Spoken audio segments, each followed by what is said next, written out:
Every single person on a personal growth journey, whether they realize it or not, is wrestling with one fundamental question. How do I balance my plan with the divine plan? How do I know when to take action and when to step back? When am I forcing and when am I flowing?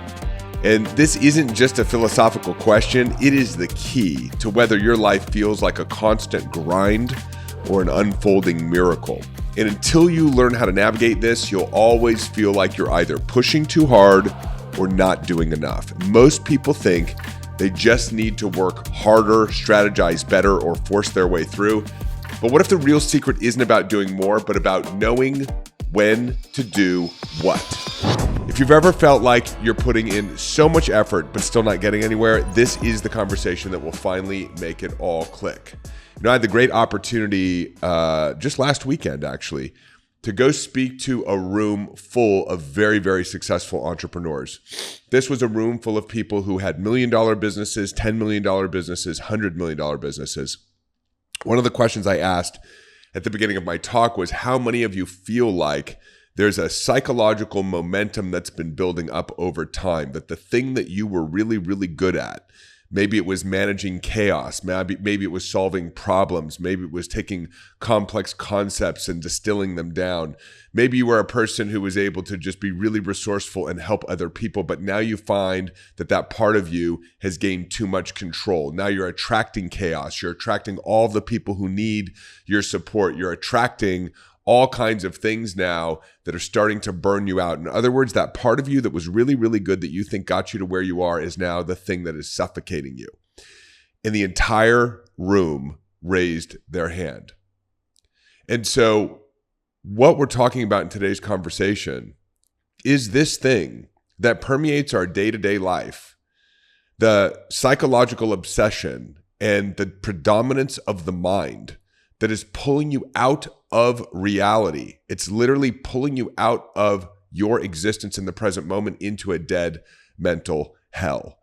And we have to step back. It's really important that you're here for this episode to acknowledge something's wrong. Like, I'm not playing the game according to the rules that are going to get me from where I am to where I want to go. And so the question becomes now what? What if we're constantly involved in this mental space and thinking and obsessing and hustling and grinding, and we can't slow down, even though we want to slow down, even though we know that there's something wrong? What do? How do I get out of my head and back into my life? How do I align myself with the good of my life or life itself and do what I'm supposed to do today, but also leave room for the miracles? How do I relax into the unfolding of the vision I have for my life and get out of the grind, get out of the anxiety of life? Because it's like no matter where I am, no matter what I achieve, I'm always in the same place, still worried, still focused on my problems, still feeling unsafe. Is there a better way? So what life looks like when we're living in the problem is a disconnected life. It's a life where, and this happened to me recently, I live in my dream home. It's a 9,000 square foot compound on top of a mountain in the jungles of Puerto Rico. And I'm going from my second floor down to my first floor, where I have my swimming pool and I have my commercial gym and I have my podcast studio and my jacuzzi and my in-ground cold plunge. And I'm walking through this space, which is a dream fulfilled for me, and I'm not seeing any of it. I'm up in this space, somewhere in my head or above my head. I feel like it's up in this space outside of me, thinking about the challenges I'm having at work, thinking about the frustrations I might be having with a partner or a team member, worrying about all the details leading up to our big annual event, thinking about whether we're going to have enough people at the event, what other marketing campaigns can I implement in order to get more people at the event. Then realizing I'm thinking so much about work and not about my family, and then judging and criticizing myself for being work obsessed rather than family obsessed. I know that my son is up. He's not taking a nap. Maybe I should go spend some time with him rather than go record another podcast episode. And in that 5 minutes, I'm not even in life. I'm not living. I'm a dead man walking. And when I asked this room of entrepreneurs, how much time do you spend in this space? You know what the average answer was? About 8 hours a day. about 8 hours up in my head, not connected to reality, worrying or thinking about the things that I need to be creating in my business or in my personal life. And by the way, what's so cunning and baffling and powerful about this, and why the mind is so good at what it does, minding, is because it's not just things you're worrying about, it's things you're excited about. The things you're excited about can build their own momentum, right? Really excited about speaking on, this upcoming stage. Really excited that I was invited by Dave Asprey to come speak at his book launch. It's starting to walk through that talk in my head and to imagine and visualize what it's going to be like to be there on April 12th, in Austin, Texas, supporting him and speaking with 5 other phenomenal speakers on stage. There's nothing wrong with living in the excitement, but if you don't have the ability to downshift, that's a problem. If you don't have the ability to step out of the mental space and back into the physical experience of your life, that's a problem. And what we're realizing now is we've become addicted to the mind. Now, put a pin in that for a second. Rudolf Steiner, who was a teacher of Rosicrucian philosophies in the early 1900s, who created the Waldorf way of living. My wife, Carol's getting certified in this whole human educational curriculum for young people, says, on one hand, we have to desire to experience the joy of our life, to be present in life, to live a creative life, to pursue our passions, and to live day to day in the beauty of the miracle of our lives. On the other hand, he said, but we must also not forget the seriousness of our mission. If you're listening to this episode or watching this episode, you have a big mission in the world. You might know what it is. You might not know what it is yet, and that's okay. Your life will bring you the knowledge and the understanding of what this mission or this purpose is, just like it did for me. But there's a seriousness to our lives too, because we're not here forever. We get to come in for this life. I believe that before this life, we chose what we wanted to learn and what we wanted to accomplish and how we wanted to contribute to the collective consciousness in this life. And achieving that is a serious thing, because you can flitter your life away just staring at social media or pornography or drinking drugs or alcohol, or completely engulfed and engaged and obsessed with depression or anxiety or worry or health challenges or relationship challenges. You can spend your life that way too. You won't execute on the mission. And yeah, okay, you'll get an opportunity maybe to come back and execute on the mission again, but what a waste. So we have to balance this, living in the joy of my life and being serious about the mission. We have to balance moving towards the mission, and sometimes that feels like an effort or a grind, and also relaxing. Otherwise, we won't sustain the mission. The other really important piece here is if we're so busy hustling and grinding, or we're so busy worrying and anxietying, those are really the two sides of the spectrum, right? The high achievers will go out there and they'll just push and push and push and push and push, and that's not the way. You're not present for your life and you'll burn yourself out. And then there are the people who are so consumed by the negative inner thoughts that they're not actually doing anything. But it's really just two sides of the same spectrum. We need to learn how to open up a space for a power greater than ourselves to co-create in our lives. So when we relax and enjoy the journey of life, and we give some space, because we're not constantly pushing and grinding and allowing the momentum of our nervous system to drive us forward, like that room of high-performing entrepreneurs, we actually open up some space for a higher intelligence to co-create with us. But similarly, if you're just depressed and anxious and overwhelmed and in fear of financial insecurity, there's no space for that higher power to create with you either. So whether you're hustling and grinding, or whether you're worrying and anxietying, you're stuck in the sympathetic expression of the nervous system. You're operating like an animal. No matter how much money you have, no matter how many cars you have, no matter how many businesses you have, you're only going to scratch the surface of your full potential. And more importantly, you're living a miserable life. And so this is why finding the balance between action and allowing is absolutely essential if you want to have an extraordinary life, if you want to grow your business, if you want to heal your body, if you want to make more money, if you want to achieve any outcome. And this is challenging for most people because we've trained our nervous systems to either overdrive or paralysis and overwhelm. Either overdrive or paralysis and overwhelm. And most of us didn't grow up with a proper education on how there is one loving intelligence and the laws by which it functions in our life. We either grew up in a godless family or we grew up in an angry God family, like one of the two. And so we were never taught the rules of how to start to become coherent and resonant and aligned with this external force that should be created with, and how essential it is to involve that force in your creation if you want to be successful and happy. So if you think about it for a moment, like imagine it in your mind's eye, there's this really small space of nuance where we get to decide where we push and where we allow. And if we don't understand the fundamental laws of creation, we'll miss this space. And so we miss really where all the action takes place. I'll give you an example. For a while, I had an in-house sales team.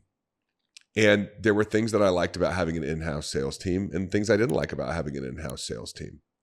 And as a result of the experience I had that I didn't like of my in-house sales team, I decided I wanted to have an outsourced sales team. And this is the beautiful thing about the challenges or the contrast or the problems we have in our life. Your problems are not meant to stay. Your problems are meant to pass. And your problems are meant to help you get even clearer on what it is that you want. When I first got into business, I didn't really know what I wanted. Somebody else had a sales team. And so that's what I thought I wanted. But once I understood the dynamics of growing and managing and hiring and firing a sales team, I was like, you know what? I'd rather just stay in my own lane of going deep into the things that I study, running seminars, doing coaching, creating content, writing books. I don't want to really be, as part of my business, managing a sales team. So that's a great awareness to have. And the beautiful thing is that when you experience a problem in your life, immediately you launch what Abraham Hicks would call a rocket of desire. Immediately your nervous system signals the equal and opposite of that thing that you don't like into the quantum field, or a request to God. That's step one. You know, if we're all creating our own realities and we're all living together, then you start to bump up against other people's realities. So on a day-to-day basis, you're either running into something you created that you don't like, or you're running into something somebody else created that you don't like. And that's not a problem, because problems come to pass when you allow them to. And the moment you run into a problem, it helps you get clear on what you do want. And that request is placed with the system immediately without you needing to do anything. That's pretty amazing. Step two is the system starts to organize all the cooperative components to make that request that you've made a reality. It starts to activate thoughts and ideas and consciousness that you receive. And if you're connected, you take action upon. It starts to mobilize other people and circumstances and situations that create coincidences and synchronicities. That's how you got your job. That's how you found your soulmate. That's how you met your husband or your wife. That's how anything that you cherish came to be, is that basically 99.99999% of the effort had nothing to do with you, even though you may have taken some action around it. It had to do with this grand, omnipresent coordination of resources on the planet that were organized and led to the result that you were looking for. That's pretty cool. That's step two. So far, you haven't done shit but lived your life. You live your life, you run into stuff you don't like. A request is placed with the system, and the system starts to work on it. And the third part of the process is you stay out of the way. And you stay out of the way by not trying to take control of things that are not meant for you to control. You stay out of the way by keeping your parasympathetic nervous system active, by living in your joy, not in your fears and your fight or your flight, because in that state of the nervous system, you're not resonant, you can't receive. And so you basically just go on with your life, knowing that the thing that you want will unfold both through your own action and the ideas that you take action on, and the action and coordination of others. 100% of the time, the result must materialize. And so when I decided, out of the contrast of my life, that I wanted to have an outsourced sales team, the first outsourced sales team showed up, and I was like, oh my God, lo and behold, look at how the universe works, fulfilling on my request. But as I started working with them and evaluating them, I realized this isn't the right partner. And then I got down. I'm like, shit, man, this law of attraction thing doesn't work. It kind of works, but it doesn't work very well. No, what's happening is it's a fine-tuning process. And so I placed another order. And I started to feel a little bit desperate. So I started to actually need a sales team very, very quickly. And I had to step back and go, wait a minute, let me question that thought. Maybe I don't need a sales team quickly. Maybe this is a season of growth for me. It's not a season of harvest. And so I waited patiently. And I met another group.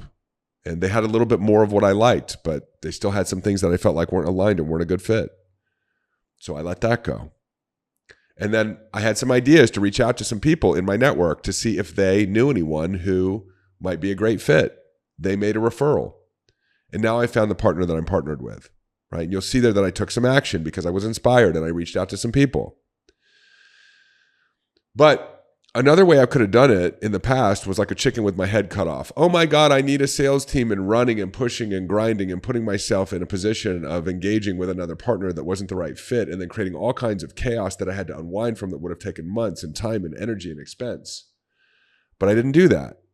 I played the game on the edge. I describe it as you play the game on the comma. It's important for you to take action, comma, and let life do its thing. And there's so much in that fucking comma. Everything is in that comma. The art of living is in that comma. When is it my work to do and when is it someone else's work to do? Meaning not mine, but a power greater than myself. Hey, it's David. Quick announcement before we get back to your episode. Our annual event, the Powerful Living Experience, is coming up. There's a link in the show notes, or you can visit powerfullivingexperience.com. Check out the video of last year's event. We're going to be bringing together 1,000 impact-driven entrepreneurs, leaders, and game changers to spend 3 days doing what matters most. Going really, really deep on identifying the limiting beliefs and subconscious programs that are still preventing you from your full potential and going through deep experientials and trainings and transforming them. We're also going to be getting into concepts like wealth creation, purpose, greatness, money, relationships, health. And if you're an entrepreneur, we're going to be spending about 20% of that event opening up my business playbook, the same strategies and tactics and techniques that we use to go from $0 to $30 million in an impact-driven business while spending 90% of my time doing what I love. There's nothing like the Powerful Living Experience. Inc. named it a top 3 must-attend personal development event for entrepreneurs and leaders, and I want to see you there. We've got some discounted tickets right now, plus some additional bonuses. Again, all the information is in the link in the show notes, or you can jump on over to powerfullivingexperience.com, get registered, and I will plan on seeing you there along with 1,000 other impact-driven, incredible members of our community for 3 days that you will never forget. And now, back to your regularly scheduled episode. I want to give you some insights to begin to notice when the work is not yours to do and when the work is yours to do. To actually find the balance between taking action, because that's absolutely necessary, and stepping back and allowing.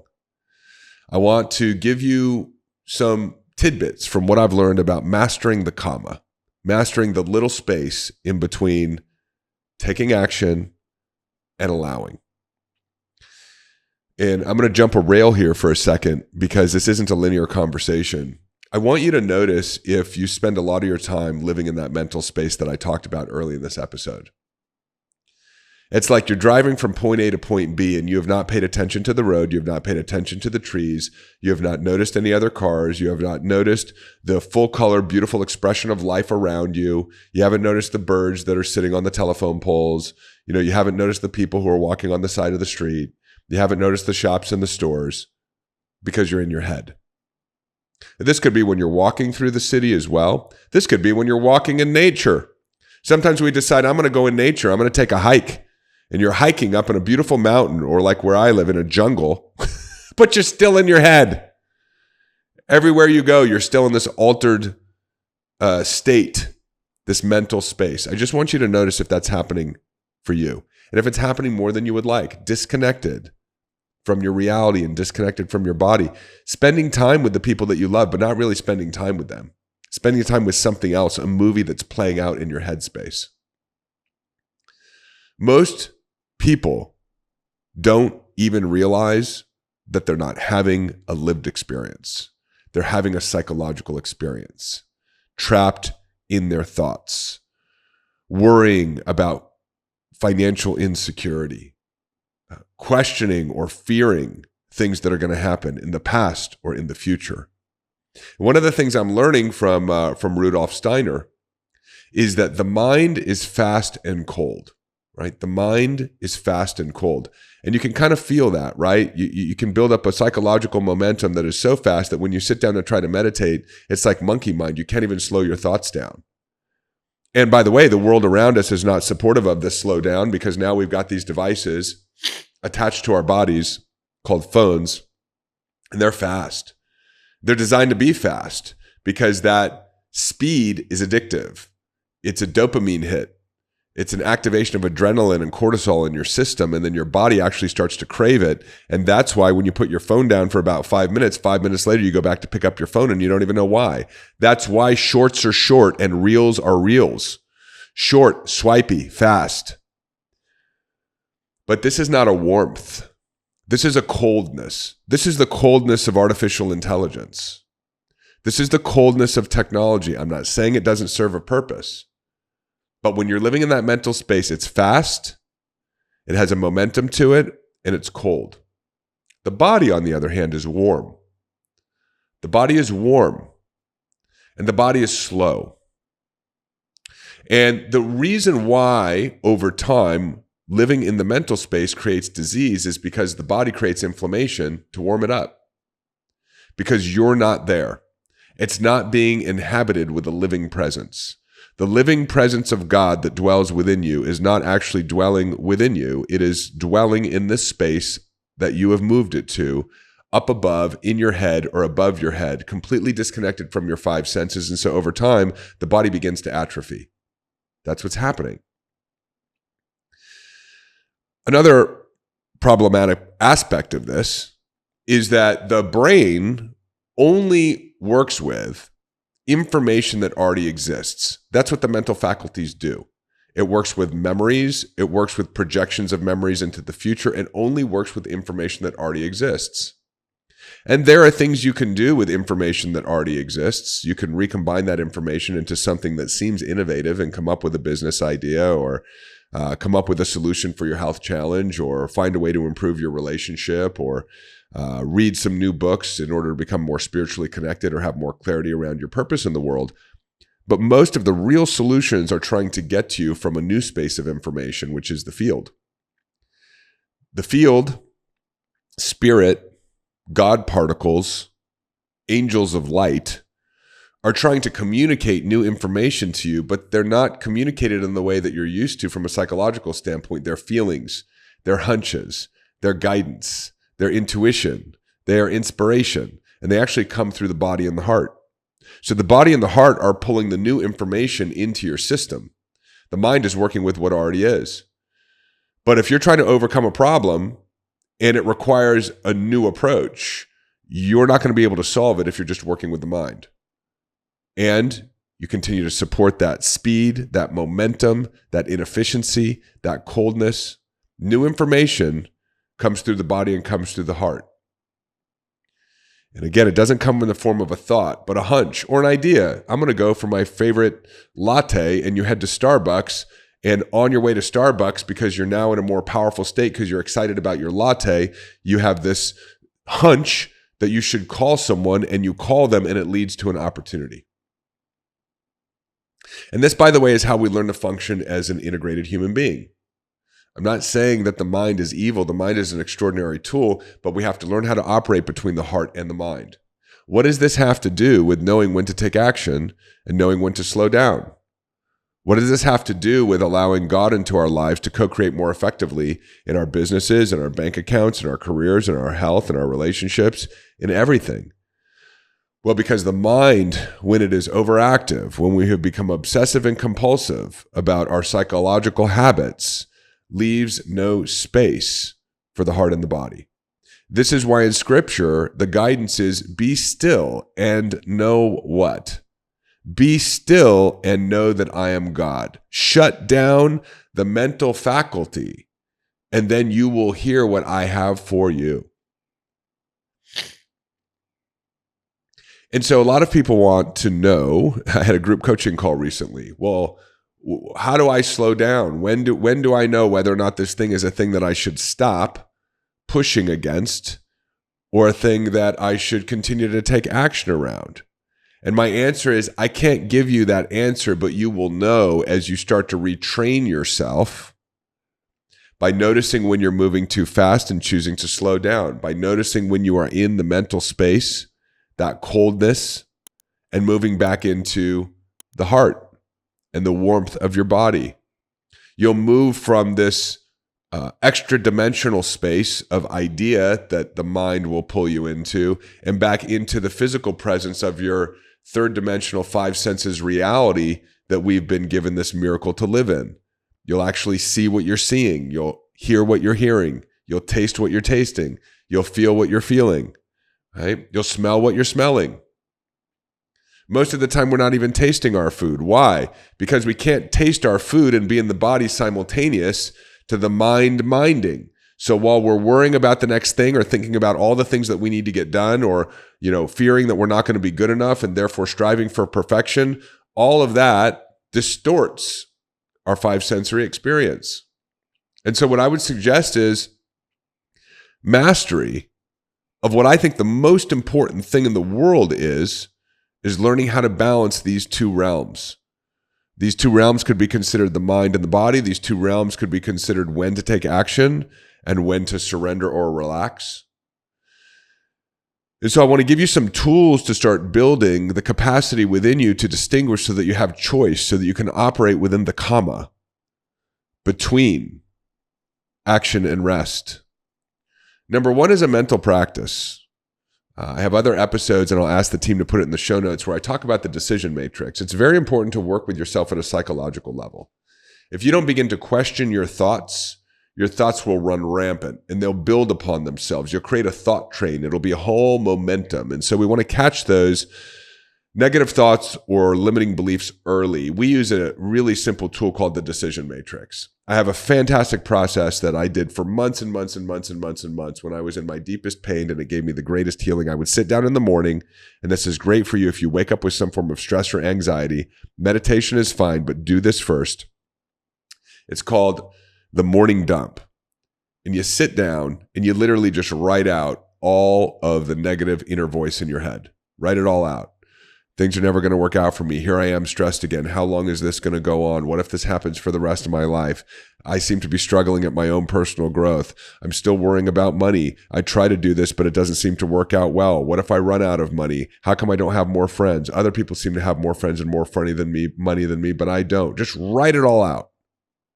And then just pick 4 or 5 of them and take a new piece of paper and draw 2 columns on the paper. 2 lines, 3 columns, 2 lines, 2 vertical lines, 3 columns. And in the far left column, write down 4 or 5 of the things that you said and label the top of that column limiting beliefs. In the second column, I want you to come up with the opposite of the limiting belief. If it's I don't have enough time, it's I have all the time in the world. Money's hard to make, money's easy to make. It never works out for me, it always works out for me. In the second column, I want you to label this new decision. This is how you begin to shift your beliefs. The third column, you write a question at the top, which is, what evidence do I have for the fact that the new decision is true? What evidence do I have for the fact that I can trust people? What evidence do I have for the fact that my soulmate is on the way? What evidence do I have for the fact that my relationship is getting better than ever before? What evidence do I have for the fact that I am capable of launching a business and pursuing my dreams? And you sit with that for a couple of minutes. You write down whatever evidence shows up, and then you ask the question again. And you write down 3 or 4 pieces of evidence. This is a very powerful tool. It's called the Decision Matrix. I will put the full episode in the show notes for this episode. This is a tool that tens of thousands of people have used to start creating a new neurological habit. Because what's happening is you're identifying your limiting beliefs, and you give yourself permission to make a new decision, just the opposite of the limiting belief. And then you ask yourself this question, you start to resource memories. Dormant memories of evidence for the fact that your limiting belief is untrue and your new decision is true. And you start to do this work. Why do you do this work? Because it tames the mind. It starts to bring the mind back into the beautiful reality of your life. It starts to pull the weeds of your limiting beliefs, of your resentments, of your not good enough. When you pull those weeds, they cannot psychologically stimulate you anymore. And we start to bring the mind back down into the body. Right? Work with the psychological information. Number 2, spiritual practice. Because we talked about part of this is also wanting to allow a higher power of your own understanding more into your life and to build that relationship. Because if you truly had a personal relationship with the God of your own understanding, you'd give yourself permission to relax a little bit more. You'd push against a problem for a little bit and go, you know what? I've been pushing against this problem for a while. I'm just going to let go and let God. Well, how can you let go and let God if you don't have a relationship with God? I will put a link in the show notes of this episode to my morning spiritual practice. It's my journaling practice. I've shared in that episode, I've been on an 18-month journey to build a personal relationship with the God of my own understanding. And through a series of extraordinary coincidences, this morning journaling practice came up for me. It has 3 pieces, really simple. I just write to God. Every single journal entry starts with Dear Father. And then I just tell God all the things that I'm so grateful for that God put in my life, because I realize God put them in my life. I didn't put them in my life. Even when I took action, 99.99999% of the effort was the big guy. Number 2, I start asking for shit. Just like my 2.5-year-old son, Gabriel. Baba, I want this. Baba, I want that. Baba, I want this. Baba's father, right? For him, at least. I don't know where he got it. It's like I'm some Indian guru. Baba, this is what I want. I want a private jet so I can go out into the world and impact more people and share your glory and your word with everyone. Baba, I want 1 million people to buy my book so that we can share your work and your glory with other people. Baba, I want a healed body so that I can be more energized and vibrant for my family and the people in my community and my work in the world. Baba, I want a home in Sarasota, Florida, a second home so I can be closer to my family. Baba, ask. That's the second part of the process. The third one is you write out prayers for other people. I call it communion journaling. Communion, building a relationship with God. That spiritual practice is very important. Why? Because part of this game is building a relationship with your higher power so that you know and will surrender the things that your mind is trying to manage that they shouldn't be managing to your God. So we should be in a practice of this. Number 3, an emotional practice.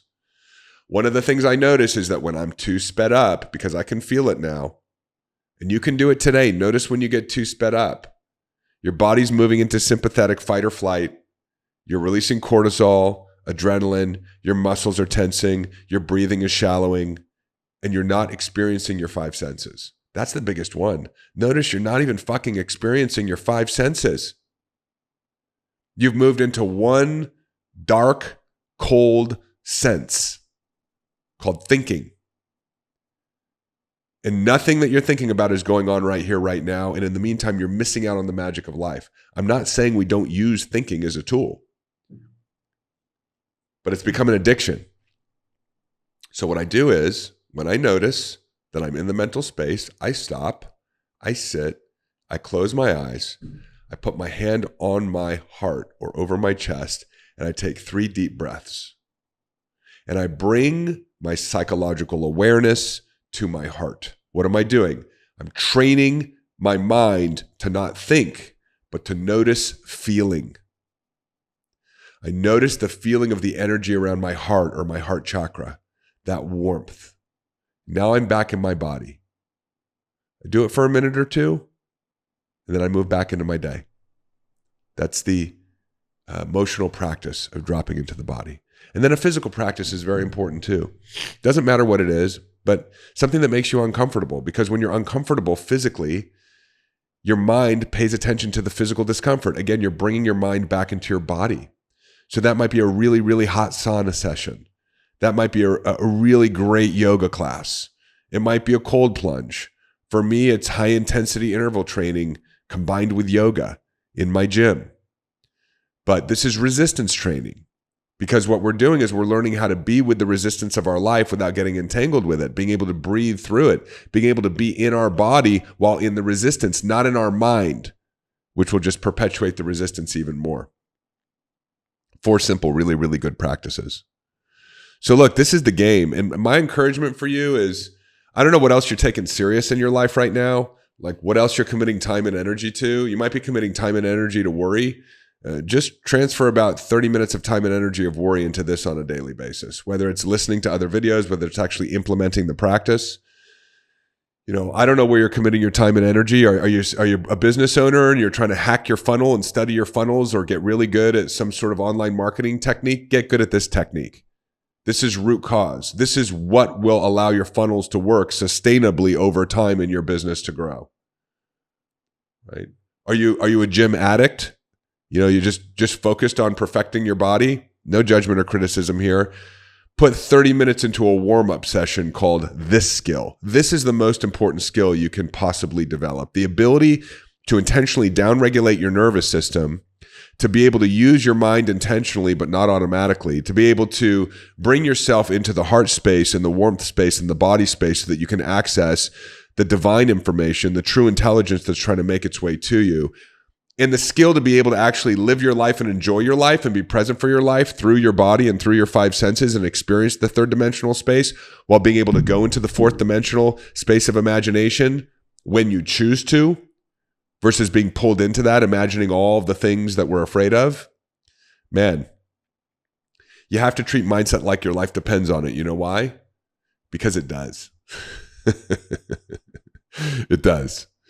So I hope you enjoyed this episode as much as I loved sharing it with you. I've got so many other episodes that literally you could just click on a random episode and it will support you in moving towards mastery of this skill. I've mentioned some other ones that I'll make sure the team puts in the show notes, but do me a favor. If you're watching on YouTube, leave me a comment, give me a little thumbs up, subscribe if you haven't. I mean, this is what I think. I want to know what you think. What did you resonate with? What's part of your practice?